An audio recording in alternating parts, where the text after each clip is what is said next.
Shout out a question. If you haven't specifically addressed to someone, feel free to address it to that person. If not, just kind of go down the panel and give everybody an opportunity here to chime in.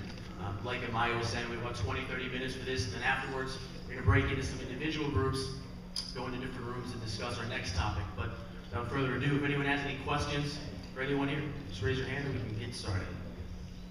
Ben. This is a question for Matt and Heath.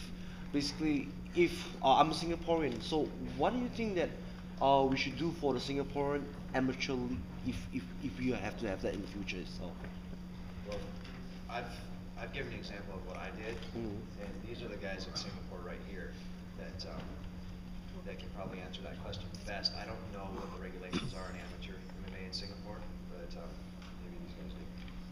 Yeah, I don't know the regulations yet, but just as Matt has done where he lives, has set up the whole amateur network through his gym and other gyms and local competitions. I think that's exactly what we need to set up here. For people like yourself, people at other gyms that need to get the experience, we need to create that here. The first step is getting all the gyms in the ONE FC network together and saying, let's do this. The first step is getting all the gyms together in the ONE FC network and saying, let's do this. Let's start cooperating. Let's build this amateur network together. And let's first go and see what we're going to have to go through with the government to make sure it's legal. And I'm sure Victor would have some resources, and Chandri might have some resources to help direct you guys to the right people to ask those questions. I've seen it as a huge benefit for the gyms also. Just getting people interested in fighting, they train more.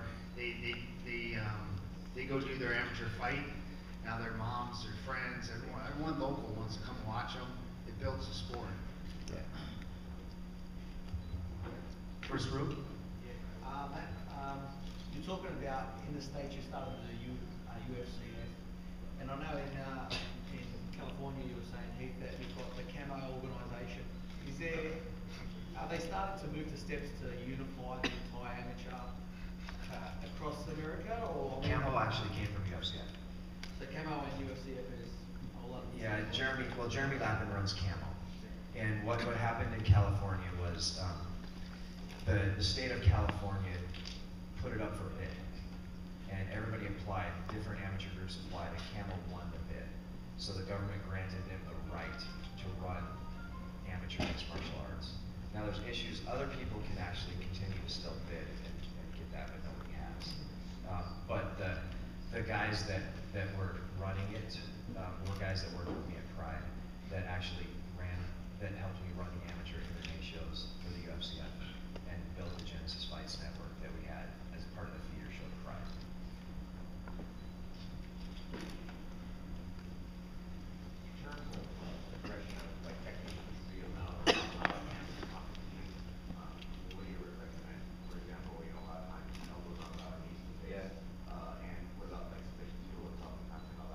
Sorry, the last part. I'll give you a quick rundown of what we do. Our rules, standing for amateur MMA, our rules are standing on the feet. You can punch, kick, knee. You can punch, kick, and knee, but you cannot knee to the face. Okay, so basically it's kickboxing, punching and kicking,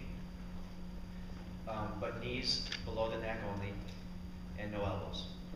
Takedowns, any takedown is okay as long as the head does not strike the mat before the body. Okay? So if you take a fighter into the air, then you're responsible for their safety back to the mat, and their head cannot be the first thing that hits the mat. So we don't even say no spiking, we just say the head cannot hit first. It doesn't matter what kind of takedown it is. When they hit the ground, you can do any submission except the small joint submissions, fingers and toes, and you cannot do heel hooks in our amateur ranks. Some amateur ranks allow it. I prefer not to. I came from, the first organization I was in was Pangras, and I saw a lot of ACLs get ripped out and people out for a year. And in amateur, I just don't think that the people that are entering amateur that work day jobs really need to have no ACL for a year. So I personally disallow heel hooks in our organization and object to them for amateur.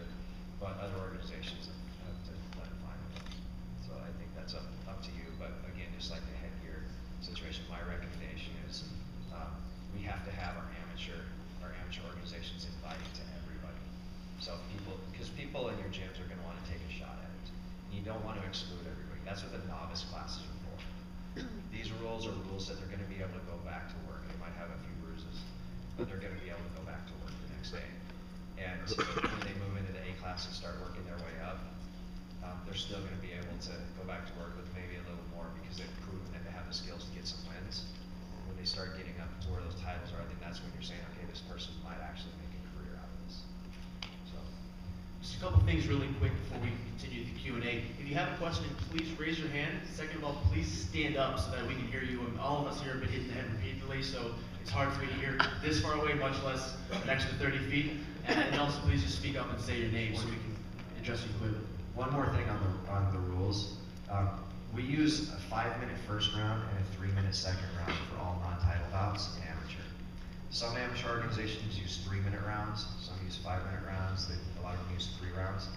We use a 5-minute first round, so our amateurs are getting used to that length of time, and a 3-minute second round. And then when it's a title fight, we add a 3rd round of 3 minutes. Hi, Eddie Goldman. I want to ask Matt, follow up on the thing you said about MMA not being structured as a sport. Obviously, itself is a sport. When he, for example, wrestled in the Olympics, he went to USA Wrestling Olympic trials, he won, and then he wrestled in the Olympics. That FILA, the International Wrestling Federation, which is part of the International Olympic Committee, ran that event as part of the Olympic program.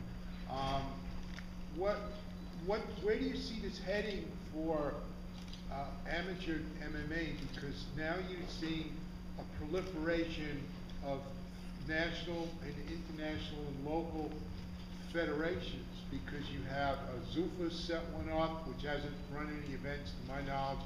You have another one in France. Russia just had one set up that Fedor is involved in, and a whole variety of them. And FILA, the International Wrestling Federation, is also running their version of amateur MMA called combat grappling. They've had world championships in it.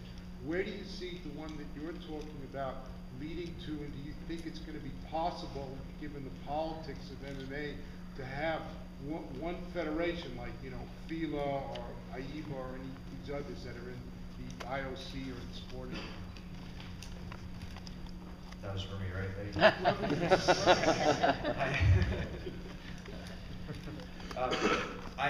I don't foresee, I don't try to predict the future of how that's going to go. I can only say what I would like to see. Ideally, everybody would be under one organization, and it would lead to, just like I said, everybody in a network together, leading up to the top promotions. Is that realistic? Probably not. But is it realistic that we can take a big chunk of it for ourselves in the ONE FC network? I hope so. I hope that's where it leads to. There's been well-funded organizations, Affliction and all these pro organizations that only have one event to deal with that have gone under. So just because an amateur organization starts somewhere, it starts doing something, doesn't mean it's going to be around tomorrow. It might have been a good idea for a year, and then it wasn't a good idea anymore. So, I've been doing it for 20 plus years, and it's going to be a good idea for the rest of my life, and that's where I'm going to keep directing the ONE FC network. And so hopefully the people that are involved in the ONE FC network will keep on that path. And hopefully we'll continue to spread that network, and others will fall by the wayside and others will join. Hopefully. We'll see. We have plans to organize amateur events where all the clubs in ONE FC network come together and compete. Yeah, it's called UFC. It's going to be called UFC. Okay. No, just joking. I hope so. That's the idea of amateur sports, is that everybody ties together for local titles, regional titles, national titles in your area, and world titles. Hopefully there will be a ONE FC World Amateur Champion. Okay. Joshua, did you want to chime in?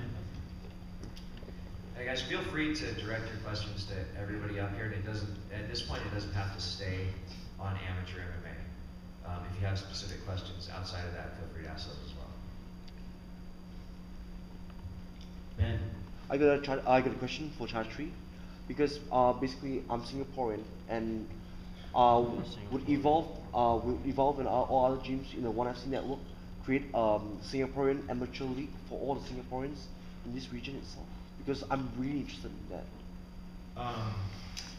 We just formed an amateur MMA team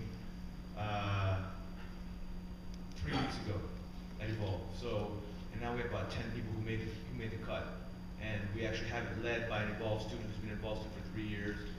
But actually, our system is very similar to Matt's in that you're not allowed to be part of that amateur MMA team unless you've done Muay Thai, BJJ, etc. To be honest, I don't think Singapore's ready right now. It's too early in a market like Singapore because they're really only, you know, I don't know, maybe there's 10 MMA gyms, but everyone has an experience of under a year or whatever it is. So, but that's something I agree. I think all the gyms should get together, and I'd be interested in as well. So far, right now, what we do is we just send our guys out to fight Muay Thai in Thailand or to fight the BJJ tournaments that are around the region, and then. Remember, there's also smoker bouts that are much less organized, they're highly organized, but they're much less formal. And those are possibilities that you can have with the other gyms too to get things going and get things built. But I know, I mean, and Victor and I have discussed this, that Victor's plans are eventually to have, you know, ONE FC amateur league across Asia with the same rules in each country, the ONE FC network, so that we can all work together to grow the sport. So I know that that's something he's planning. He's even planning the ONE FC national qualifiers for the pro levels. There's a whole league system that he's creating for the guys who play to end up on the big stage at ONE FC. So. On that, I want to give a shout out to the guys who are already doing it in Taiwan. Raise your hand. Jeff? Okay, you guys are already doing it. You've had 2 events, right? Malaysia is putting on events as well. It's had two amateur events. Korea does the lead-ups to Road FC network already, which is something like Matt's saying. And as far as Singapore making one, Hong Kong, I can't normally announce it, but next week we are going to get our certificate for our nonprofit association, so it will be the Hong Kong China MMA Association. Today, this afternoon, we're having our first smoker, which is between a karate club and the Kudo club that does jujitsu. So these 2 guys are getting together, completely different disciplines who've been cross-training and working on MMA for close to 2 years. And then we're looking at forming our first amateur event at the end of June. So it started as a very complex organization of, we approached every single gym in Hong Kong who had anything to do with mixed martial arts or anyone who was doing a full contact sport, and everyone was 100% behind it. So I've talked to many of you people in this room, and you've supported it. So big, huge thank you to Victor for making this a part of today's summit. I think this is like such an incredible thing to happen for all of us to come together. As we go forward, if you have any questions that you would like to know regarding forming a nonprofit or forming this kind of association, feel free to ask me. Otherwise, please start to work together with all of the gyms in your area and make associations that you might not normally make because of politics or whatever. But let's all work together to grow this sport, to get your guys up to the highest level and highest caliber they can. So when they get on this big stage, we can honestly say they're our Asian champions. All right.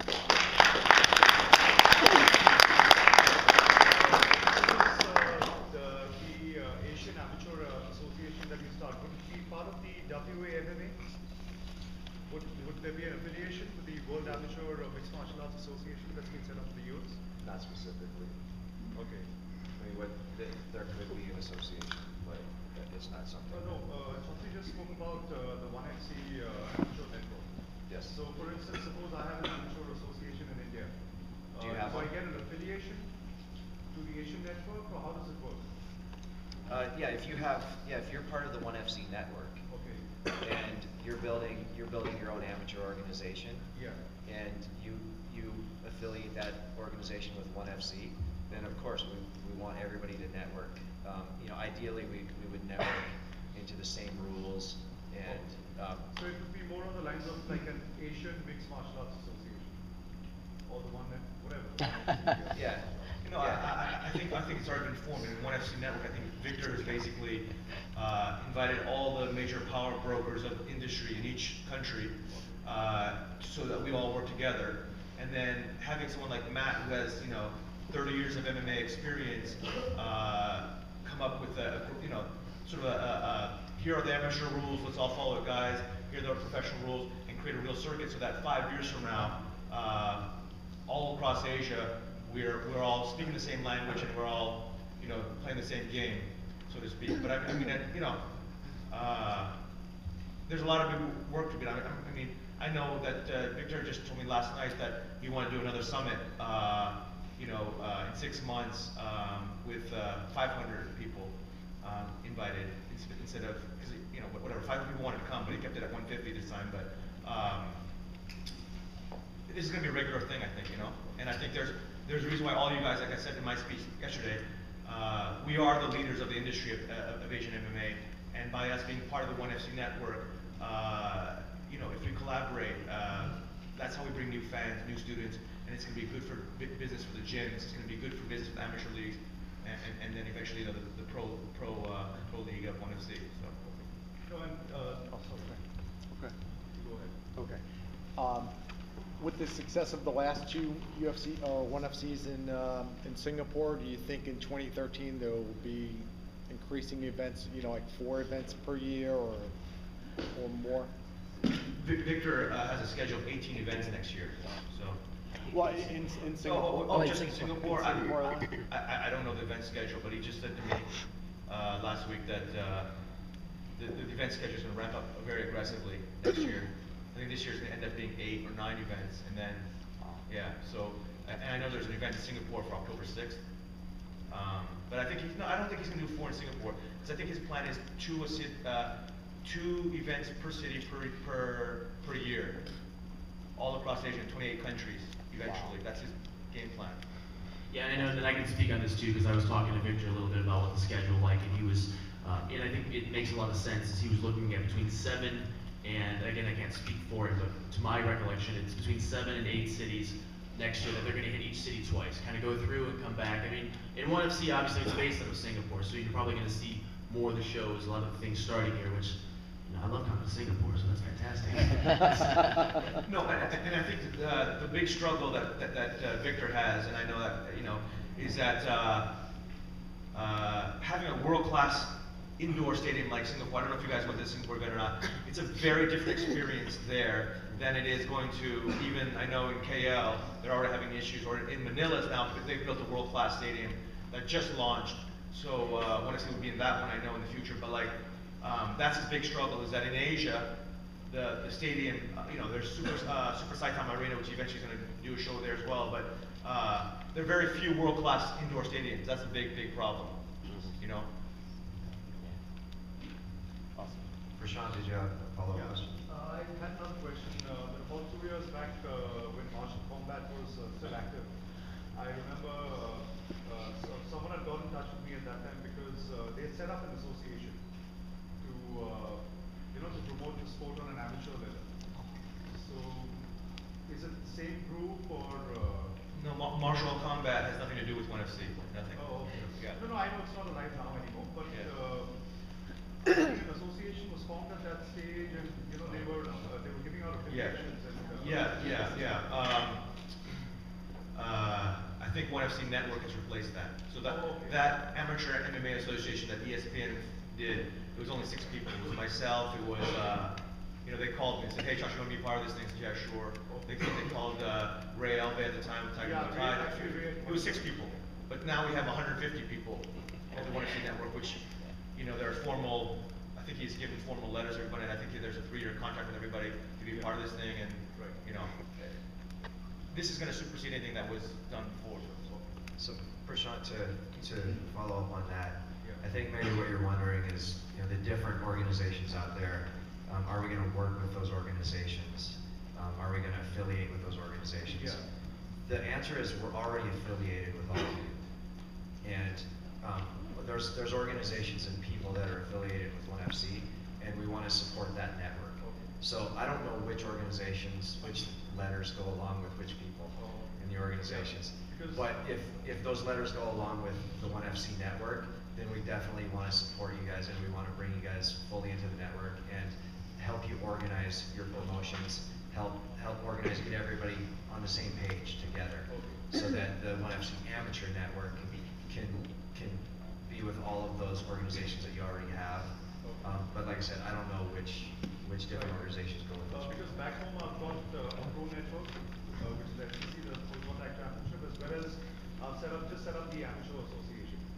So we're still kind of finding our ground and, getting a set of rules and regulations together. And so Yeah, I mean, that's an example. Your amateur organization, Yeah. We would have recommendations to follow, guidelines to follow, like the UFCF's guidelines. Right. If we can all get on the same page with those, then certainly your local champions can fight other local champions under the ONE FC network, create regional titles, and it can just keep moving forward that way. And I think for all of us, having that ONE FC branding, when Victor comes in to do the first ONE FC national qualifier, whatever country selects, I mean, that branding is huge.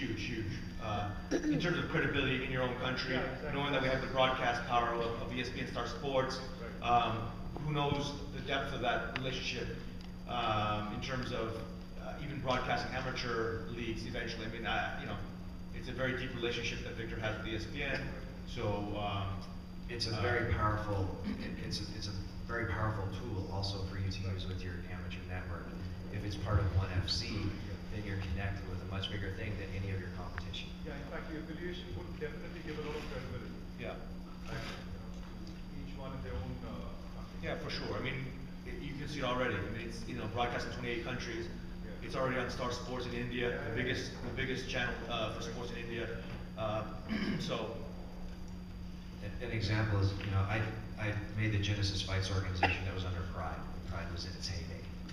And of course, everybody wanted to fight in Genesis Fights because they knew if they did well, they were going to fight in the feeder shows going into Pride, and they might someday be able to fight in Pride.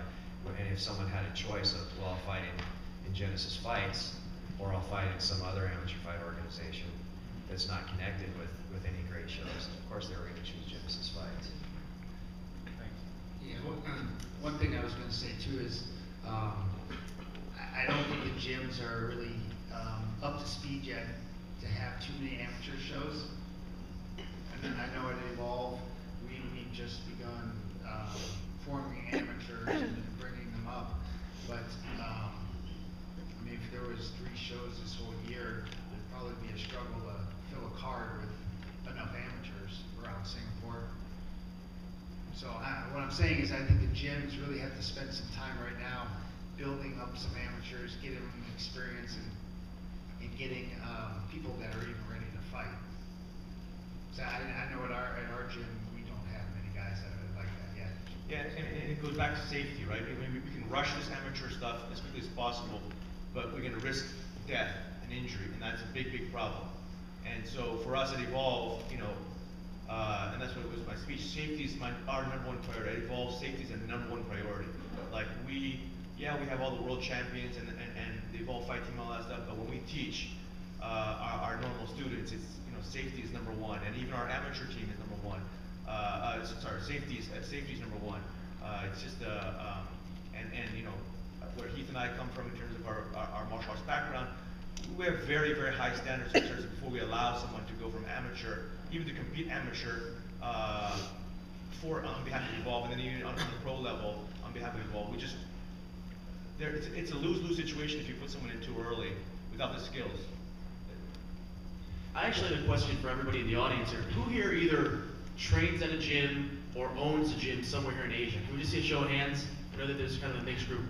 Okay, so out of everybody, if everybody can just keep your hand up really quick. Out of everyone that has their hand up, who here has active fighters, guys that are training that want to do MMA? About 85% of them? And out of the people that are still having their hands up, who's really throwing an amateur show? Anyone have their hands up that's actually doing shows? Great. So you guys should look around and see that the people that have their hands up, these are the people you need to network and take advantage of the time you're here in this summit. I mean, Chatri, Matt, everyone has put together a great structure for building the sport. I mean, it has to grow, it has to be nurtured, and the only way we can really do that is by, when you leave this summit, taking these notes, reaching out to your other gyms, and starting to lay the groundwork and the foundation for how do we build this sport. Because you know, the sport is still really in its infancy. We talked about the amateur wrestling and the baseball. You know, these sports have been around 60, 70, 80 years. Mixed martial arts, I mean, especially in Asia, this is really the first time it's becoming prevalent.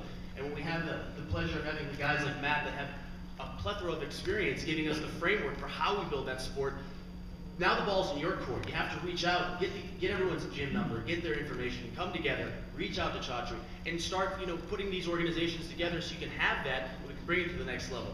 It's a collaborative effort. And you can't really sit back and wait for one person to take the initiative. You have to take the initiative within your own camp. And that's really the only way to build the sport collaboratively, is just taking stock of your own gym first and moving forward. The next question for the crowd would be, who's running amateur promotions already? Show of hands. Take a look, folks. Wow. If these people are closer to you than I am in the US,